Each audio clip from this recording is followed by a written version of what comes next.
Good evening, and I welcome you to your transformative program, Politics and Beyond. I'm your host, Emmanuel Jr. As always, you are going to have an interactive and educative program. We have just about 2 or so weeks. Indeed, my check suggests that after today's episode, we have about 2 more episodes to go into the general elections. And as I have promised you, and I did right from the beginning of this year, that this platform is going to be a platform that is going to educate you and expose you in making sure that the right decisions are taken.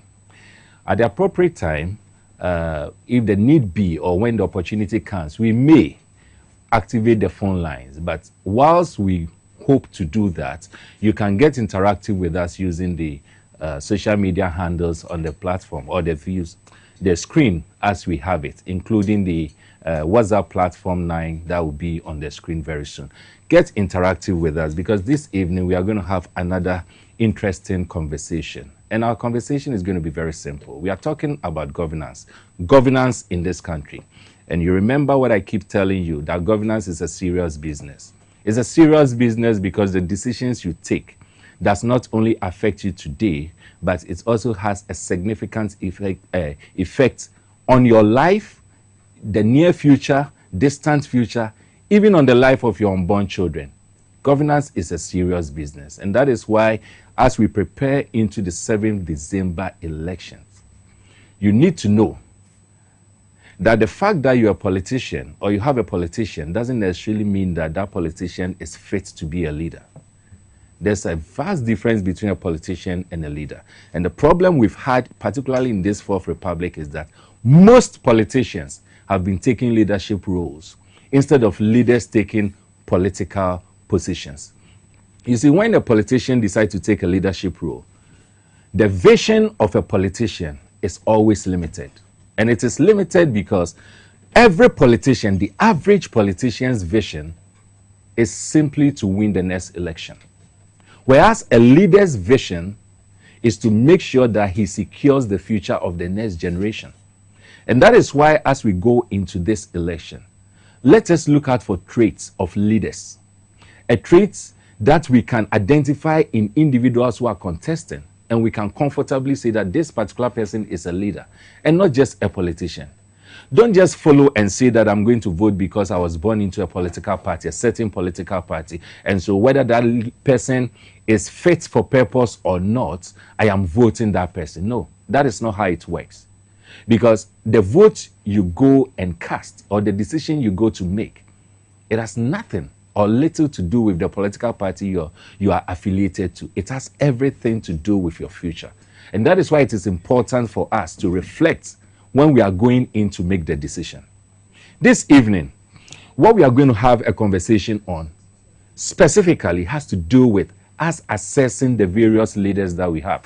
The individuals, particularly the forerunners, the leaders, the leading candidates that we have as far as this coming election is concerned. We want to identify which of them or how many of them do have leadership traits, so that when we are making the decision we are going to make will not be based on the person being a politician, the person leading a political party, but it is going to be based on the fact that the person has got leadership traits. And that is very, very important.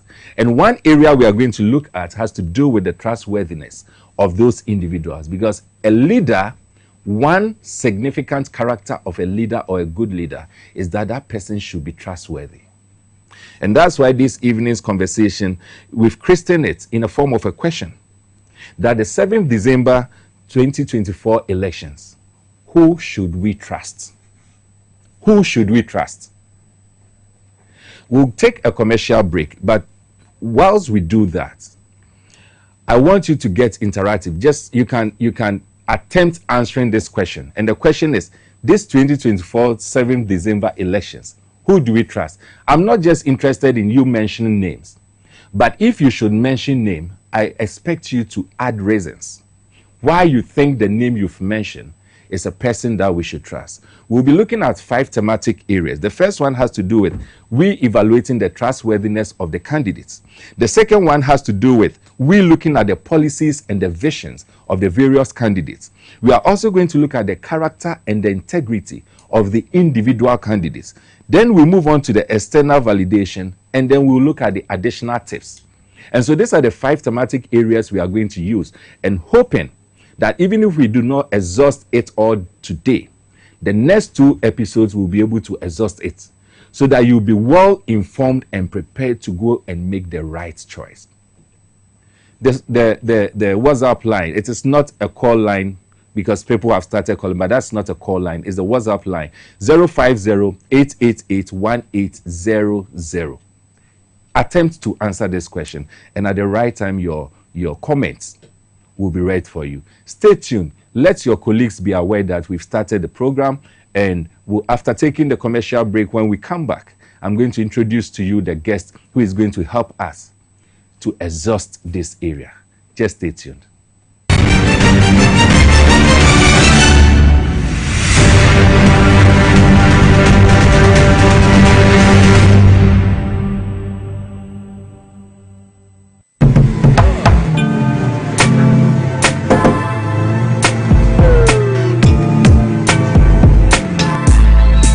Welcome to AutoCheck Vehicle Diagnostic and Licensing Center. I hear my car can be checked here without going to Accra. Sure.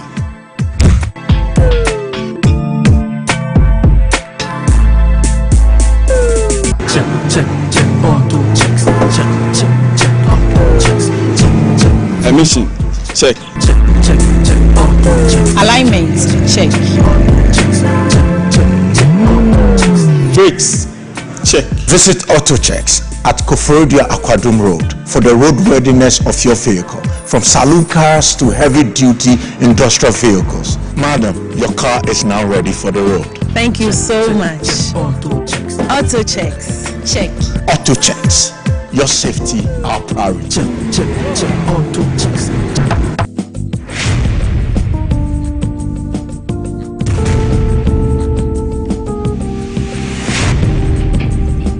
Every human body mass should have at least 60% water for optimal performance in any physical or mental exercise.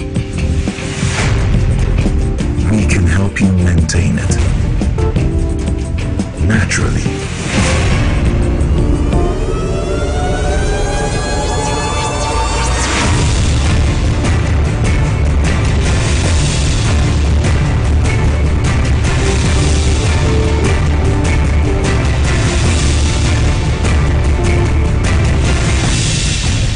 Natural mineral water.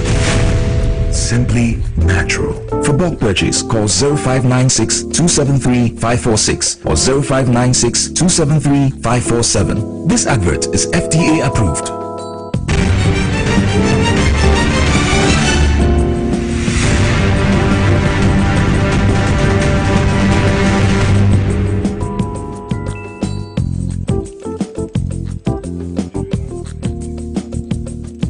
Welcome back.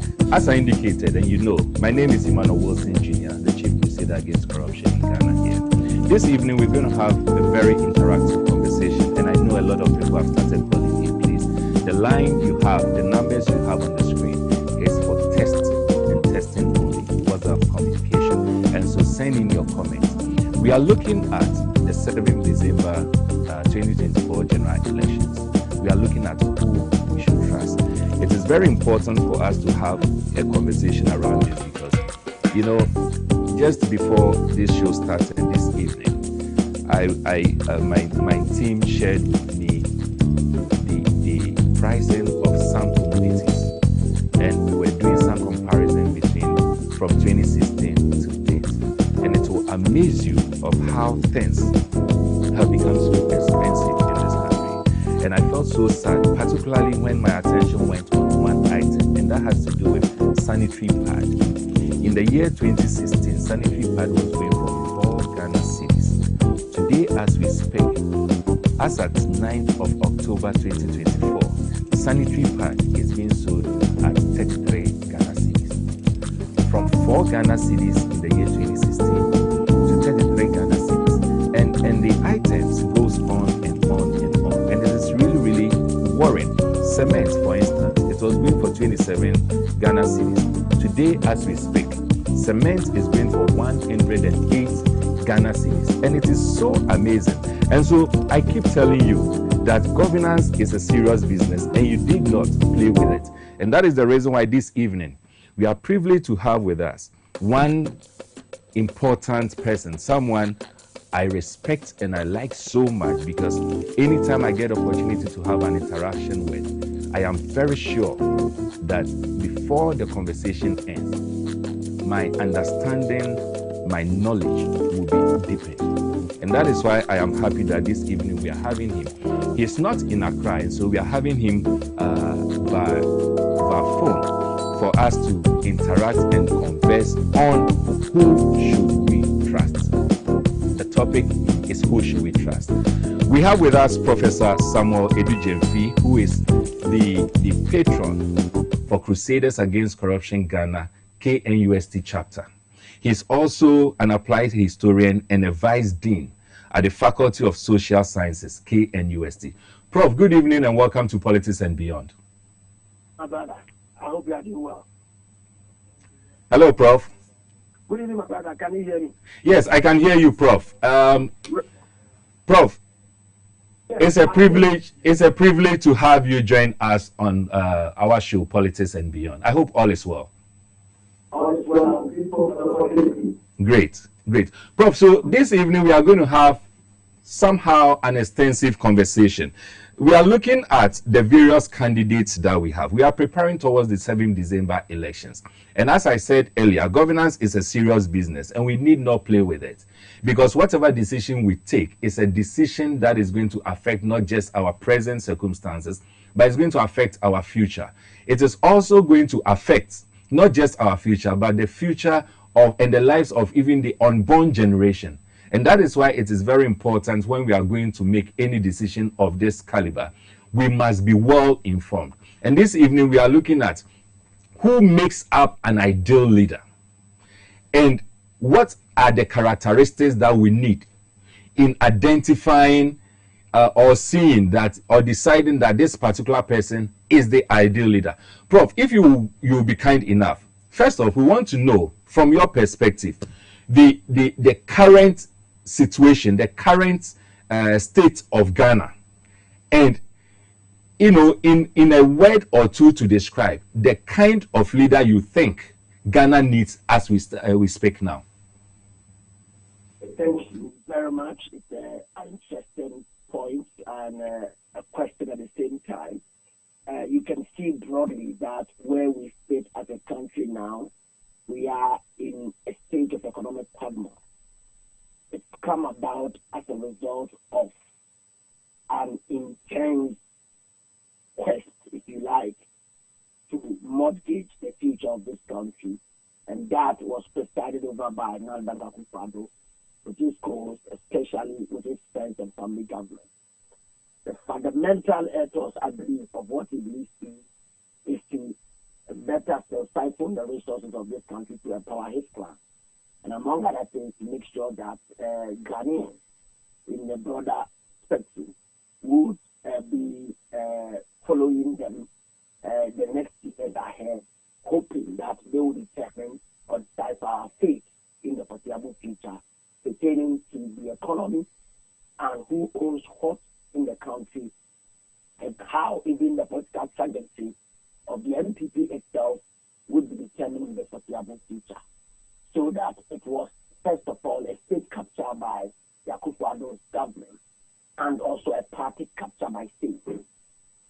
That agenda does not have a positive correlation with the provision of public goods, because when the leader is not a servant leader or pragmatic in the sense, and even if not charismatic enough to know that it is the people who voted you to power, and therefore your legitimacy is contingent upon they who have voted you to power accepting your style of governance and your provision of the public good.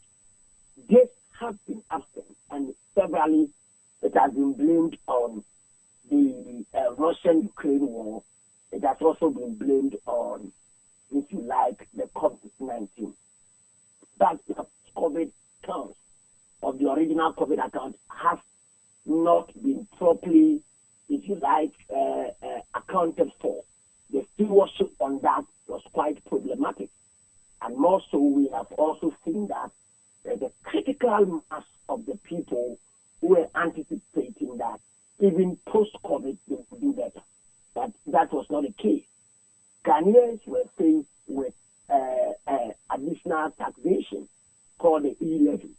In many ways, it was to be the magic wand that will hit the bullseye to serve better still as a panacea to the kind of woes we find ourselves.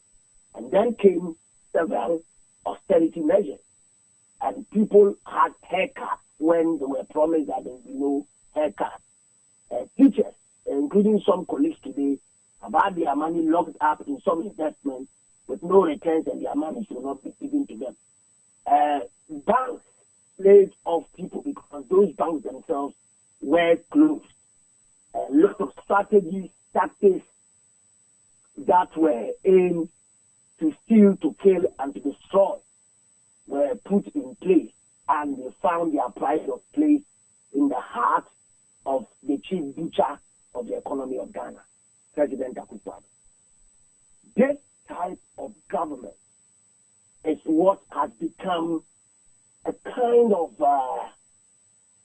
if you like, an albatross around the neck of Dr. Mahmoud Bawumia.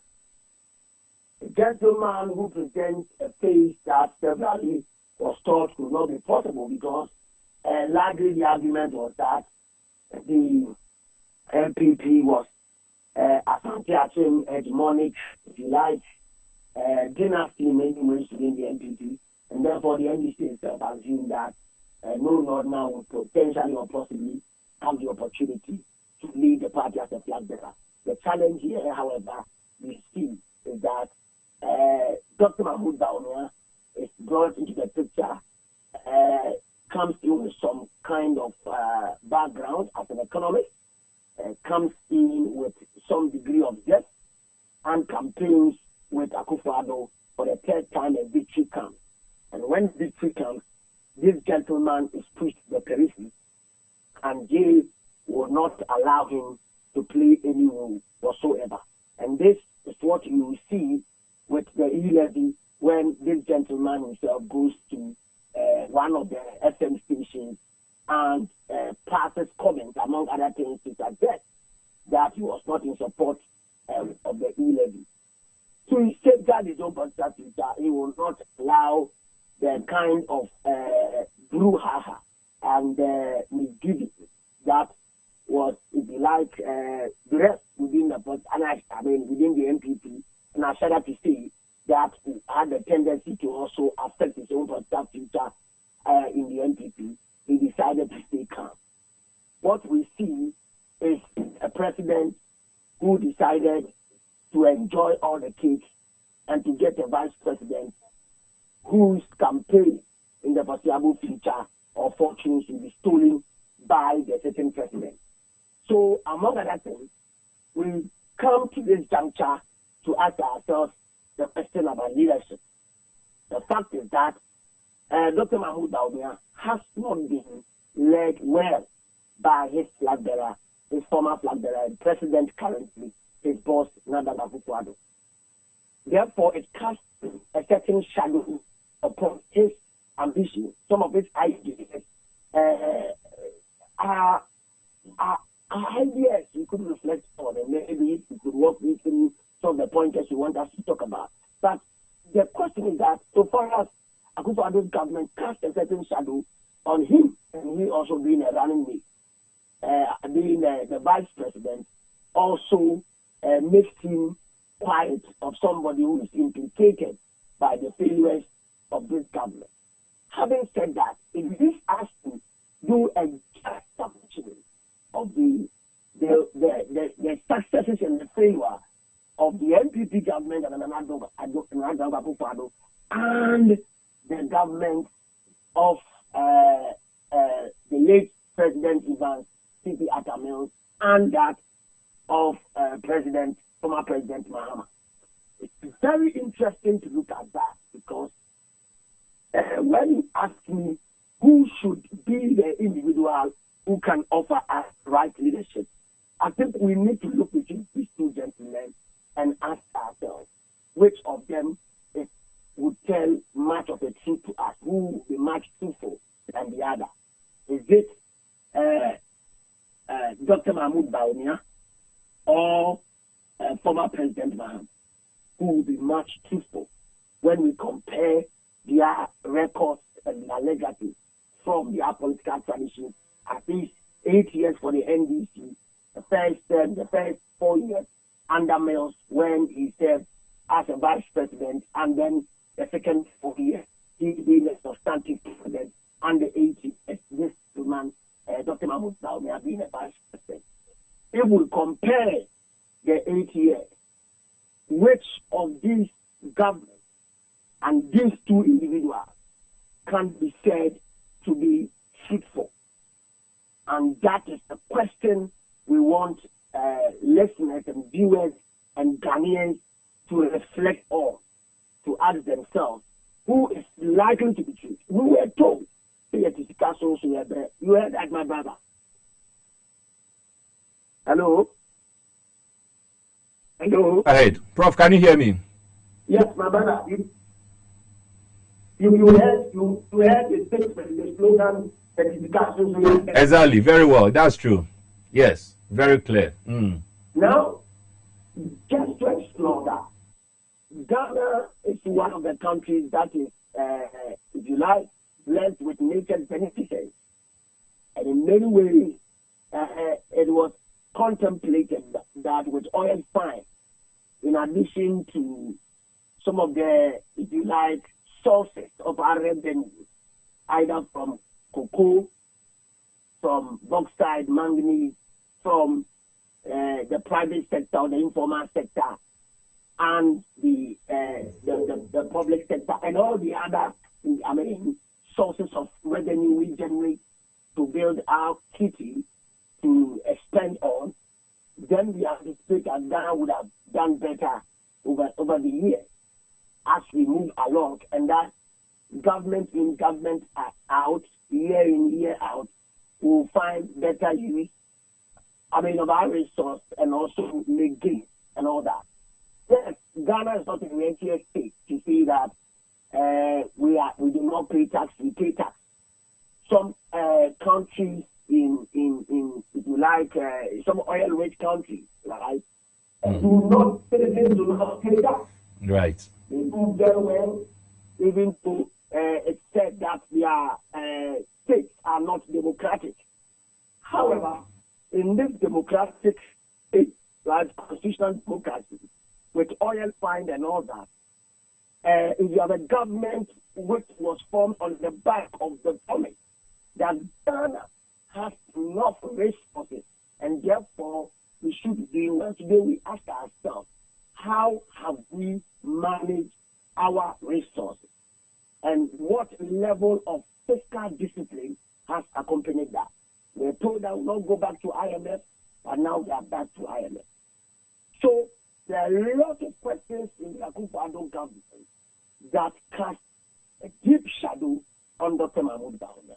It is for the same reason I said that we must have a strategy, among other things, to delink his persona, his charisma from President Akufo-Addo, an exercise he has made effort to embark upon, but I cannot, in my contemplation, draw any conclusions by now whether he has been successful or not, because it seems to the general public that he is inextricably interwoven with the Akufo-Addo mess and failure. And he ought to have come out boldly to create a dissent. And he should have built upon that dissent he was coming up with as against the e-levy. And that would have given him a certain degree of credence than what he has now. Because he's working harder as if he is the one in opposition. And that just has come about not only because he's a hard-working person, but it is because Akufo-Addo makes the work very difficult for him. It comes on the back of corruption, which Akufo-Addo himself have openly and glaringly demonstrated mortgaging the future of this country through its friends and family government. So it's very difficult to start a finance minister, even when Ghanaians were calling for a set to rule. And I dared Ghanaians, and I said it on TV, that there is no way President Akufo-Addo will do that. And I will be very much, flabbergasted, surprised, shocked to the core if he did that. And no wonder he just played with a script, which is an old script. The business to mortgage the future of this country and for them to own it. And very well. That is the distinctness of the corruption within the NPC. In fact, on the basis of truthfulness, if you look at that, that will be the question. But just permit me to have a certain balance in my argument. You see, we heard of Jida, Suba, Aristotle, and all those mantras or slogans that, if you like, vivify the rallies and the campaigns of the NPP, pointing to the corruption or the corrupt tendencies of the NDC government under President Mahama. And today, President Mahama, when you look at him and you look at Akufo-Addo, and the NPP under Nana Akufo-Addo seem to have created an engine out of him. And it is quite disturbing because it leads us to a leadership crisis of Ghana, because Ghana is in a leadership crisis. Some have argued that are we going to vote based on voting for a lesser of two evils? And that is a pointer we could ruminate on before I point towards other directions, my brother. That's true. That's true. Doc, thank you so much. So let's dwell a bit more on the trustworthiness, evaluating the trustworthiness. And in your presentation, two things have been established. A leader is the person who we can define to be truthful. And then went further to talk about the fact that Akufo-Addo has failed us, and because of he being on the same ticket with Bawumia in the last two elections, it is very difficult for Dr. Bawumia to delink himself from the messes that Akufo-Addo has created. I mean, as you put it. Still on the issue of trustworthiness.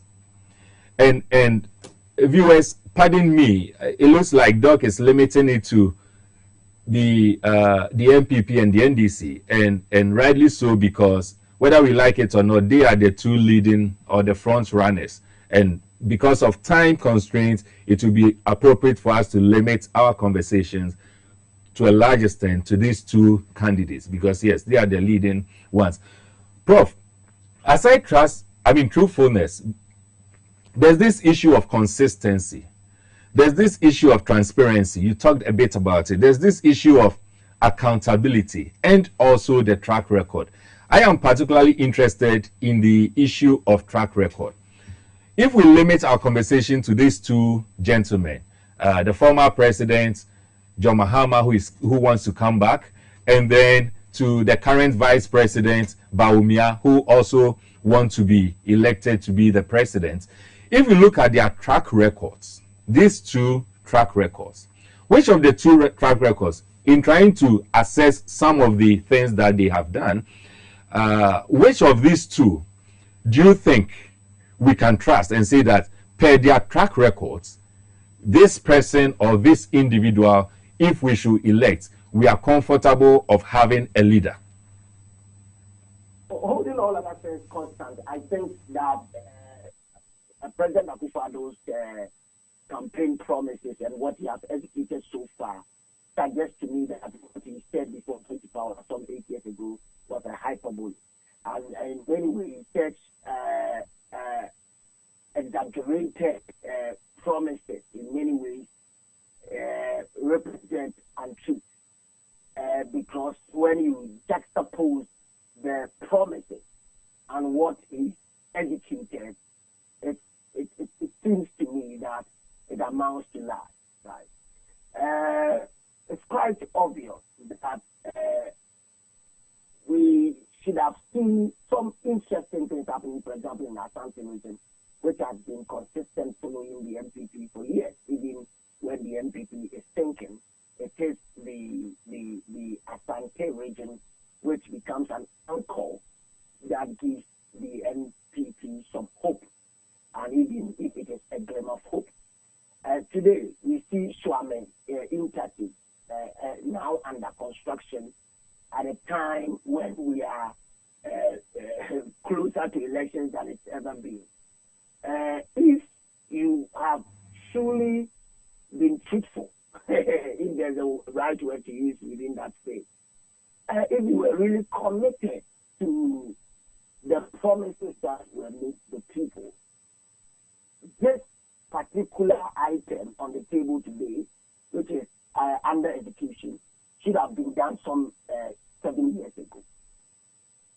And so it's quite insulting and belies nauseating that untruth and vote buying, among other things, is allowed to pass. And that is a typical example of corruption, and also how, the impropriety of things. If you look at how,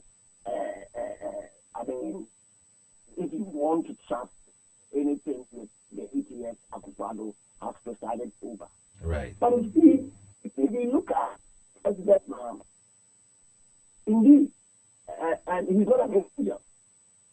If you look at the kind of infrastructural agenda he had, look at the school blocks that was naked all over the place, which he was accused of, that he built buildings in bushes and all that. And I said that people have not read Ghana's history, and that is a sad commentary. We have had questions about rural-urban drift, rural-urban migration, creating a lot of miscreants in Kumasi, in Accra, and in the bigger cities. And so if you want to develop a people, you bring education to their doorstep on a center. We expect that the buildings will be put in the skies or on top of the skyscrapers in Accra and the individual private buildings in Kumasi. Is that what we are talking about? So we have been very cynical, and it seems to me that we have not been a thinking people, right? And today, those schools that were abandoned, some of them are functioning. Some of them are extraordinary communities. The boarding school system is a very good system, but it has lost its glory, and I have a reason to say that. The whole boarding school system was a colonial machination. If you know your history and you are daft, intellectually daft, you think boarding school is everything. But boarding school is a representation of colonialism. And for that matter, our kids went there to be Christianized. I'm a Christian to the core, so I am not preaching against Christianity tonight. But they went there to be taught European ideals fundamentally, right? Like the Salems that were created, communities that were segregated from the broader indigenous community. More so as you find in the attempt to create pan-Christian states in South Africa and European elitist states and communities. So that one side of society was more impoverished, the other was more glorious and doing well. So in as much as the boarding school system had its own benefit, with at the time of independence. Hello, Prof. Yes, go. Can you hear me? Now we can hear you. We lost you a bit, but you can go on. Yes. At the time of independence, what was our population? We were very few people. So boarding school at that time cannot be the same today. The type of investment that must go into it in terms of feeding. Look at the kind of food our children are eating at the secondary school. Right. Look at it. I almost spoke to you. When a man is in angry, he speaks in his native tongue. I almost spoke to you. Look at the type of food that is, provided for our kids at the secondary school. So when you have day schools, check all advanced jurisdictions and check how many boarding schools are running those advanced jurisdictions. Right. Unless you are intellectually dishonest and daft. Sorry, no apologies to anyone. So when we are progressive enough and systematic in our thinking, we know that that system was good enough to allow us to rethink that if we're sending more bright teachers to these secondary schools, these day schools, and it was closer to rural communities, it had the tendency or the proclivity to expand the economy in that area. you bring water, you bring additional housing, electricity. That which former President Rawlings made a healthy contribution than any other leader has done.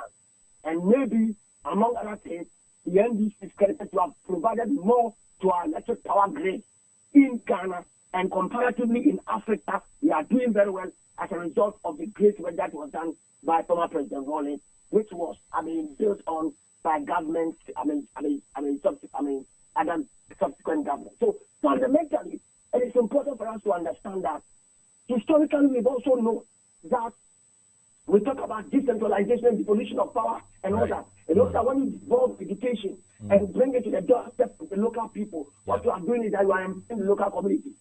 Why should everybody come to Prempeh College, where I attend? Why should Prempeh College be overloaded? Or Akimota, or Infantiple, or Prefect? I'm mentioning the names of the schools that are winning the Brilliant Science and Math schools. That's right. Why can't we know that these emerging day schools could have also provided that magic one, where these people living in the communities and they would become models to instead of these students.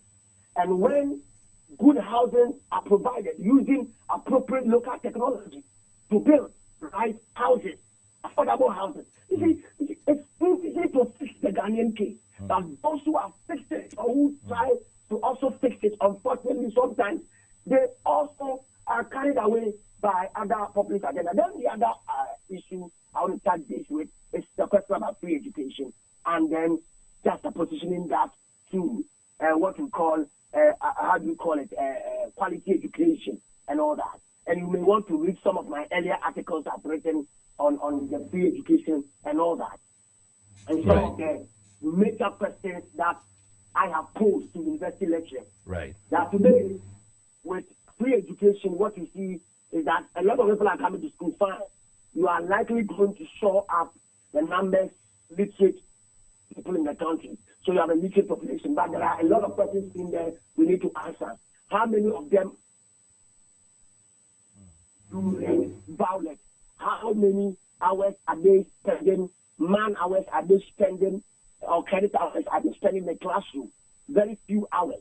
Still, parents are hiring teachers for their kids to have private tuition before they can pass examination. And we still have to even ascertain the skills that is coming out and how our students are being assessed, whether we are churning out, as senior high school graduates that are under political machinations or political manipulations and all that, or I don't know how to put it, but see, the point is that we need to look at the science of it, education is science, so that the mass exodus of people from their houses to secondary school on the face value looks interesting, but we do not want half big secondary school graduates. In the days of the Form 5 or the state form or the 1980s structural adjustment policies, S-Cube emerging, and other policies emerging to look at 3 years junior high school with technical vocational attaché, and also progressing to secondary education, technical education, and tertiary education with polytechnics and universities and all that. We have missed our path along the way due to political expediency. And several of the policies have been judiciously propagated and implemented without necessarily dotting our eyes, crossing our teeth, and understanding the right punctuation and inflections that are required to allow us to have a good read of the future of our education system, especially at the second cycle level. And so the free education has become both a blessing and a curse. And when we make it a political mantra, it's a cheap political mantra, because we need to examine it and see how the next government will fill the gap in there. As against quality education, and I want to say this, a very critical question we must answer. You see, and if I have time, I will tie that also into the health insurance, and I've written extensively on direct classified health insurance. There are a lot of gaps in politically produced, policies if we are not careful. You see, we do population census, right? Almost every 10 years.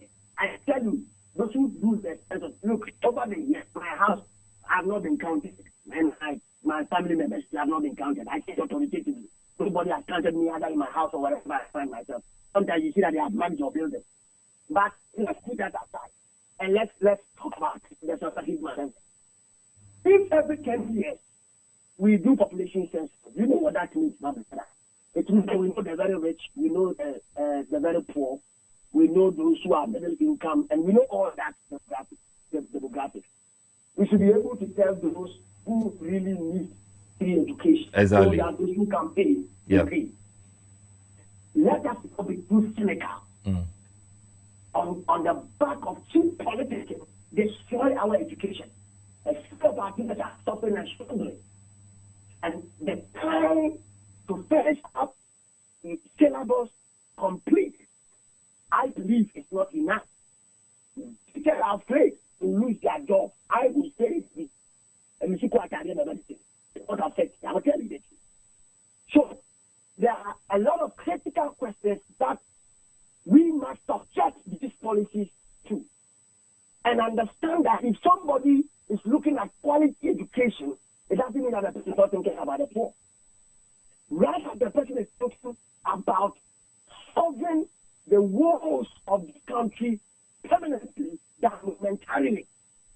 And unfortunately, former President Man and his campaign team sometimes are intimidated and they panic and they begin to if you like, buy into some of these analysis and try to find ways of accepting that. But let me move to the next analysis, which is important. The question about Galamsey. We were told as Ghana that this president said he was going to find the Galamsey link today. And under former President Mahama, we were told that Galamsey showed up, right? They could not fight the Galamsey. Exactly. And today, it is Akufo-Addo who was supposed to find a Galamsey question for us. The sector minister in that area resigned, or whether he was forced to resign. There were national security issues and all that. Remember Professor Pembo Martin and what he had to say and all the other things. Today, you have a certain mandate making promises to Galamsey, if there is a right word to use. But it's in the days of gather and sell, which is corrupted. So you can read my article on artisanal mining in Ghana. Okay. I've written also on Galamsey. Right. But let me tell you this. It's a critical question we need to reflect on. That we are saying that we cannot, government is saying that they cannot speak against Galamsey because they will vote against them. That's true. That is cheap politics. Right. That is simple. That is the agony of Ghanaians. Look, I tell you this. Water must be odorless, colorless, tasteless. That's what we learned at the primary school. That's very true. This is basic science. Basic science.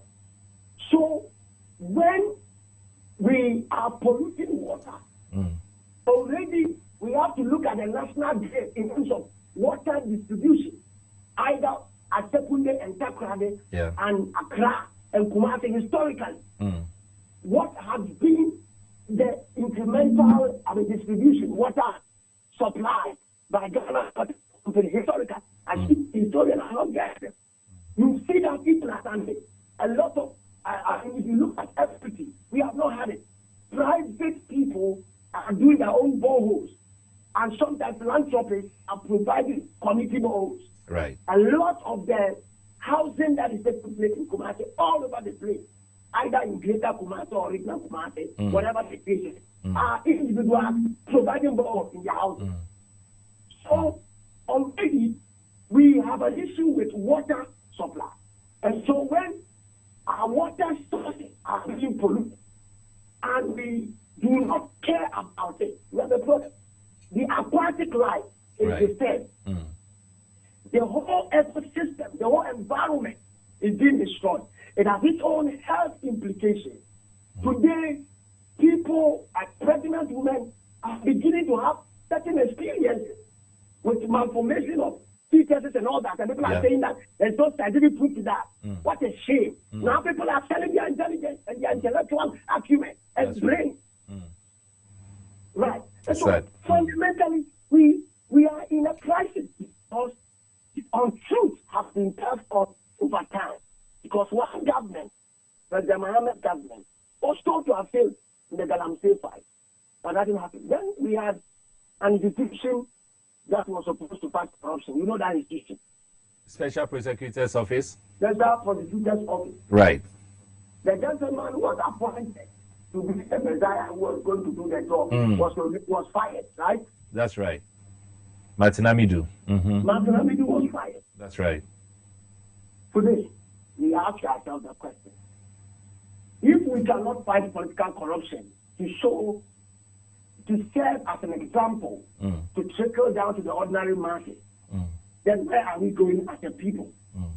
So fundamentally, when President Mahama also wants to win political power today, yes, others have accused him for not dealing with those actors who were corrupt in his government. So we're thinking that this government was going to bury him for good, and his whole political career would never be resurrected. That's so true. So far as President Mahama has the courage to be able to go to the NDC primaries to win and to be in the race today, it's simply a sign that this government is not going to be able to produce the next government in 2025.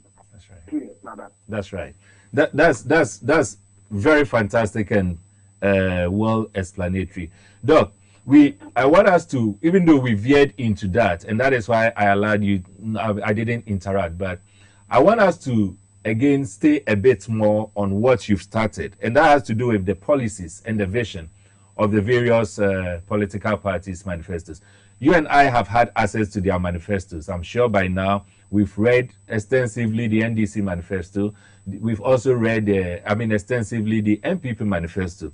When we are talking of manifestos, we are looking at which of them has got clear vision, which of them has got realistic promises, which of them have what we call the inclusive policies. Because you made mention of some mantras that we had earlier, Yetisikason or comedy, and we will never borrow again, we won't go to IMF, we are going to make sure that corruption will be a thing of the past, we are going to make sure. So many promises were seen in previous elections, their manifestos.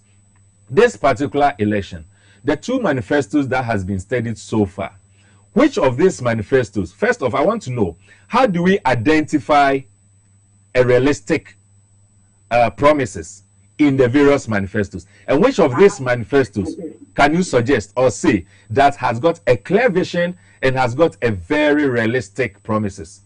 I think there are two things that will win this election, not necessarily in the product framing of the manifesto. But right.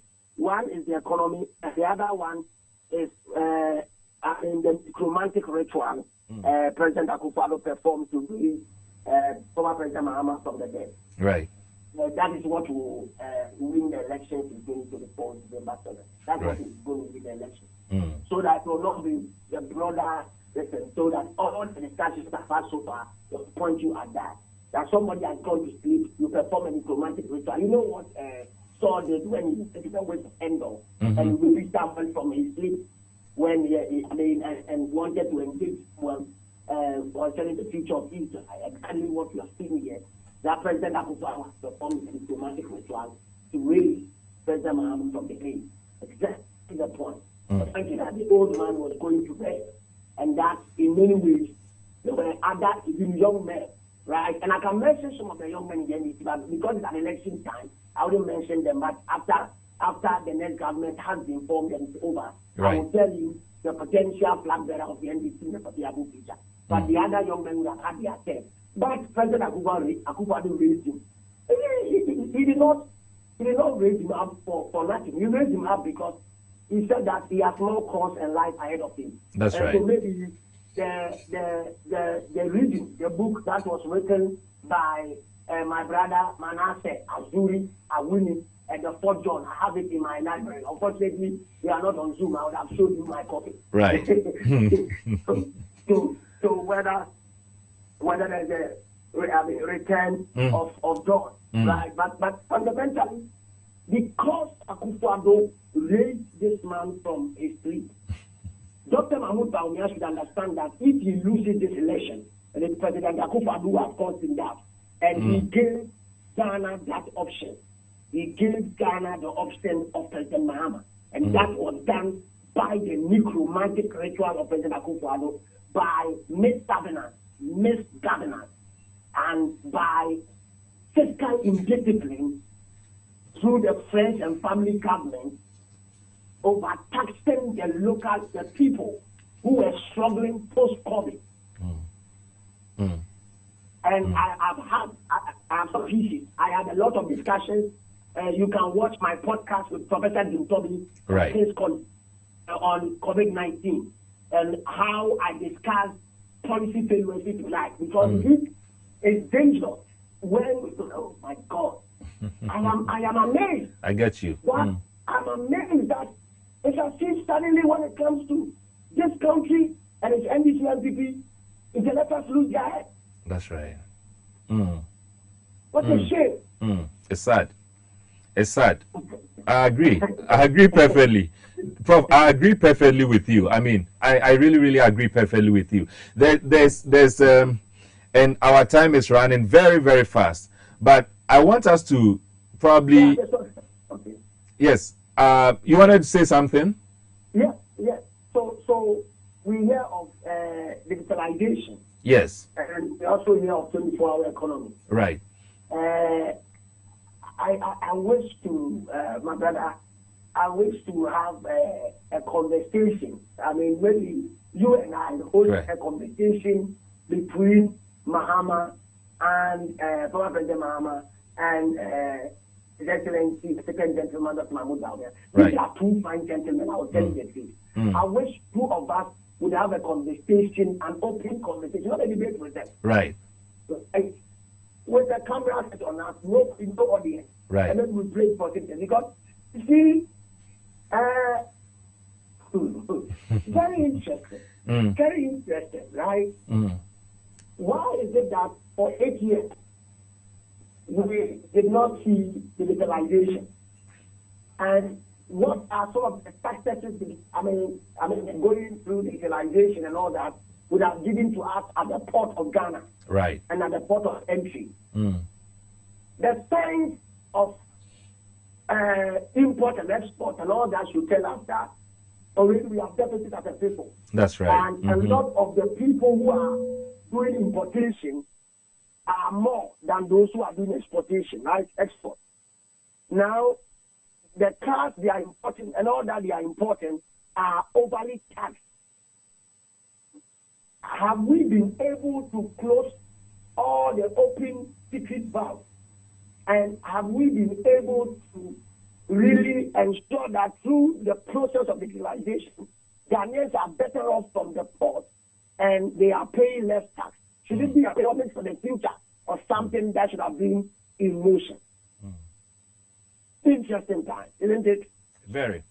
It is. Then somebody makes a proposition of 24 hours. I spent time to discuss the 24 hours, but later I realized that I was becoming an analyst for President Mahama, which he has not hired me to do, so I quit because I felt that they were not doing serious justice to the 24-hour economy at the time they set up. Right.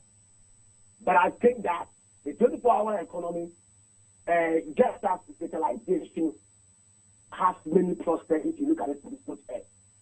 If you have a 24-hour economy, you will need digitalization to drive it. Exactly. And if you are doing digitalization, you should also embrace 24-hour economy. That's true.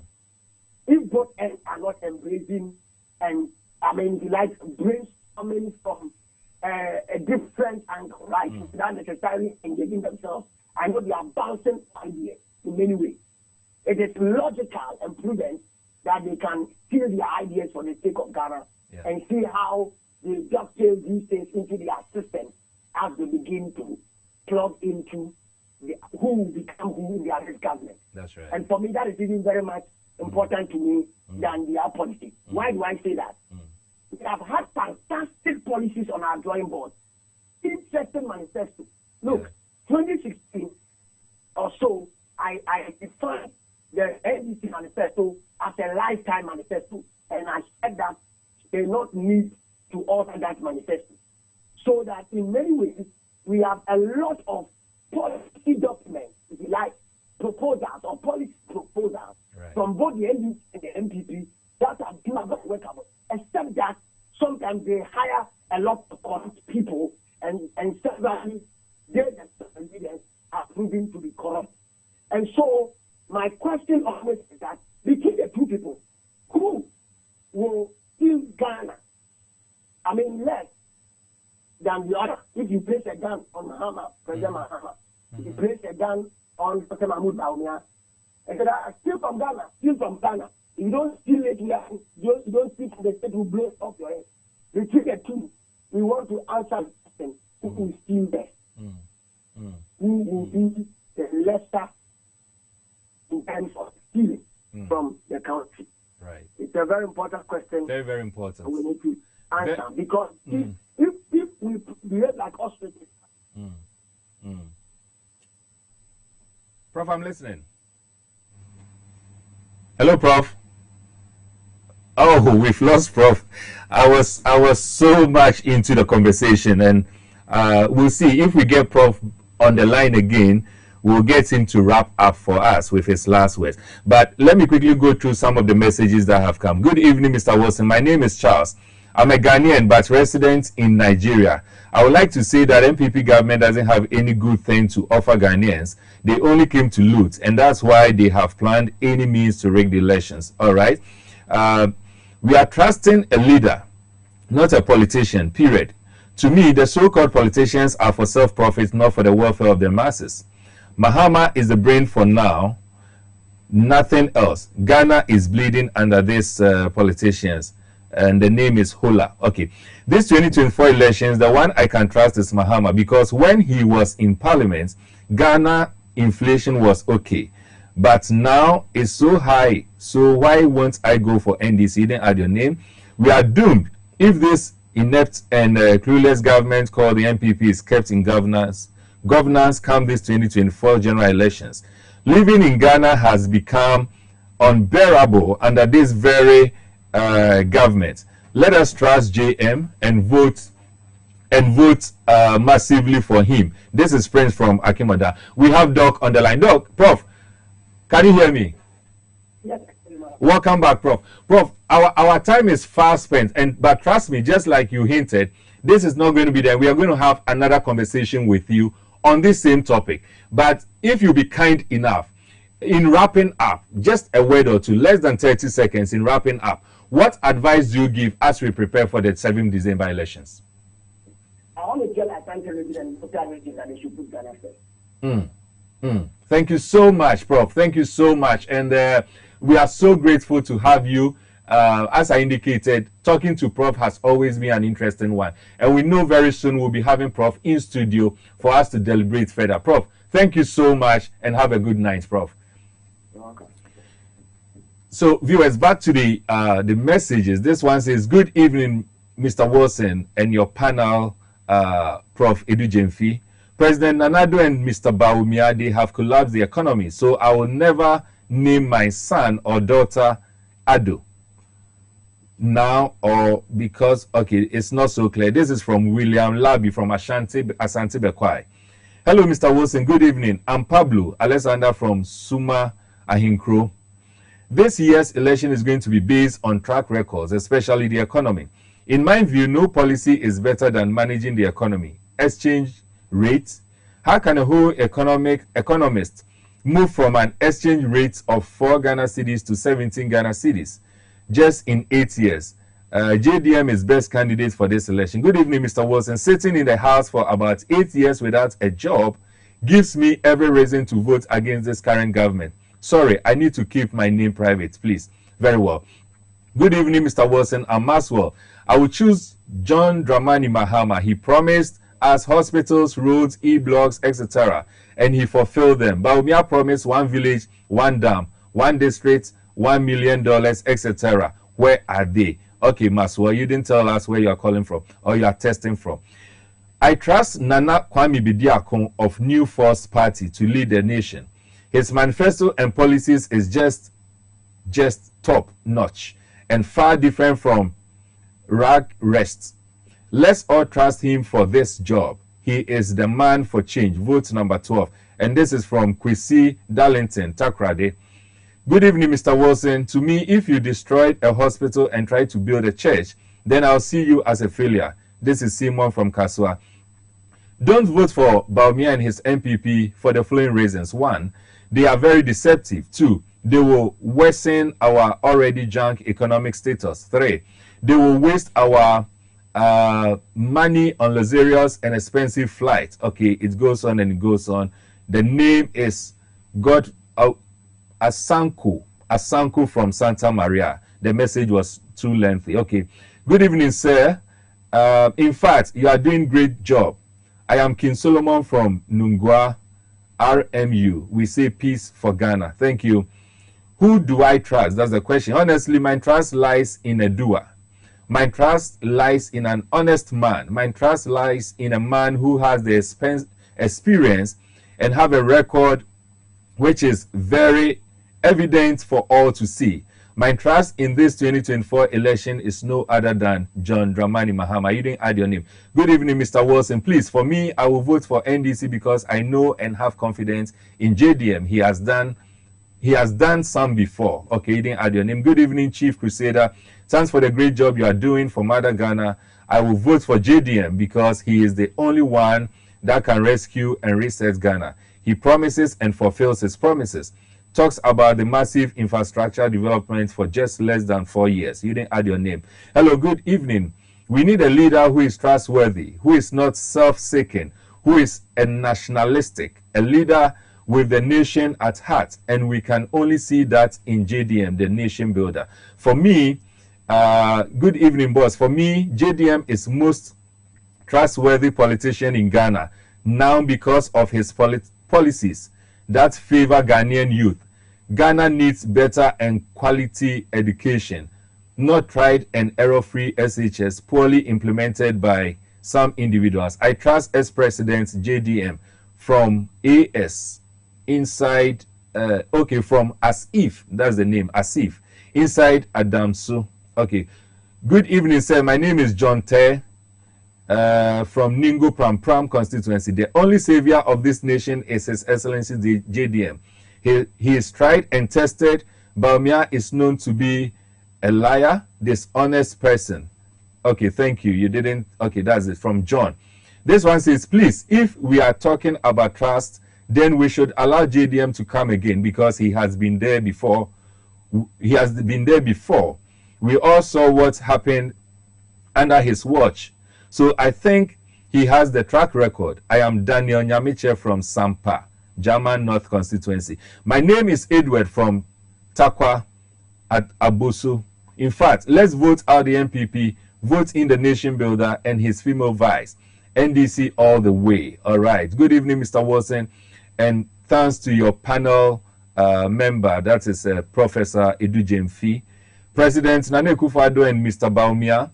They have collapsed the economy, so I will never name my son. Okay, I'm not sure whether I think I've read this earlier. Hello, the MPP party has created a confusion and a lot of violence and disrespect against Speaker. Okay, this is, you didn't add your name. There are so many messages coming. My time is out. My producer is alerting me. Let me just let me go through and then take about one or two more. I am Charles Kwenu from Mankasim. I will choose John Mahama over the rest of the 12 presidential candidates for the 2024 elections. He prevailed over the alleged Ford and Airbus scandals. He accepted the most troubled energy crisis, code named Doomsaw, with the promise of fixing it, and did exactly so. He's the only president in my life who has given public where to locate his bank accounts for any reference. His first government has not more than 1 or 2 persons of his family members in any of the levels of governance. Okay, let me take the very last one. Hello, my name is Isuma Muro from Kintampo. I had trusted John Mahama due to the MPP party, especially our masters of lies, It is not so clear. So let me substitute your message. Good evening, Mr. Wilson. My name is Sami. There's no way Nana Addo together with Dr. Bawumia can be compared to former President Mahama. Be it promises or trustworthiness. One constituency, $1 million. Where is it? Accra will be the cleanest city in Africa. Where is it? Just name the MPP promises, the dollar rate, and so forth. Right-minded Ghanaians will make their analysis and comparison.